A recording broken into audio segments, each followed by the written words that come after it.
Hi mga Mamshi, Gen X, Gen Y, Gen Z, let's study God's Word. So, yung daily hope natin with Pastor Requiring today is, Jesus is praying for you. So, ano ba yung Bible verse natin? From Romans 8 verse 34. Who then is the one who condemns? No one. Christ Jesus who died. More than that, who was raised into life, is the right hand of God and is also interesting for us. So friend, God knows everything about us, past, present, and future. Parang sabi nga ni Pastor Rick Warren, what will happen in the afternoon, next month, next year, He knows. But He prays for us. Would you believe that the Lord prays for us? So dapat tayo rin is mag-pray tayo to Him.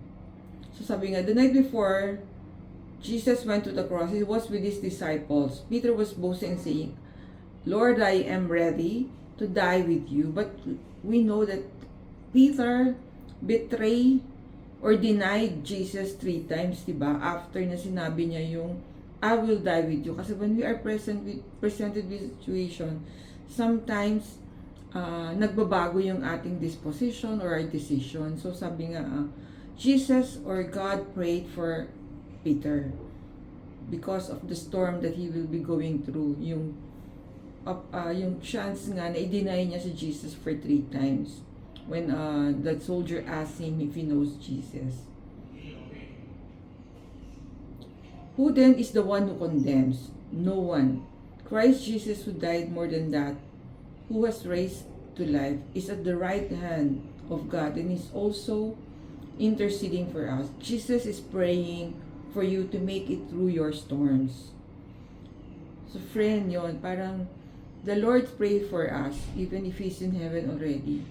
Kaya nga, He's always there. He knows what's going to happen. So parang yung strength of spirit. So ano ba yung reflection natin today?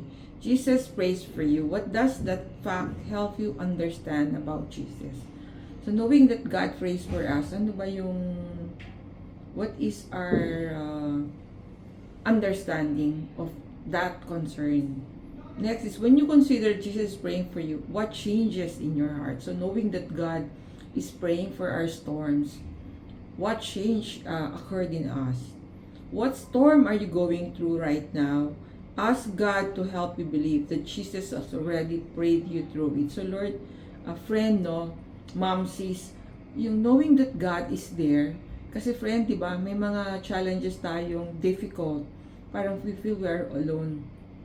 Knowing that the Lord is there with us, parang keeps us stronger at saka hopeful and encouraged. So friend, I read nga somewhere no na you have to put a Bible near your bed or sa working area mo. So ako, I have a Bible on my workshop, I have a Bible near my bed. So parang it gives you protection at saka hope that the Lord is there with you. So sabi nga, we are encouraged like our pastor sa aming Bible study at the office to read the Word and study the Word. Hindi lang read but study. So paano ba natin ito magagamit as manual in our daily life? Thank you for watching. See you on our next video. Stay safe everyone.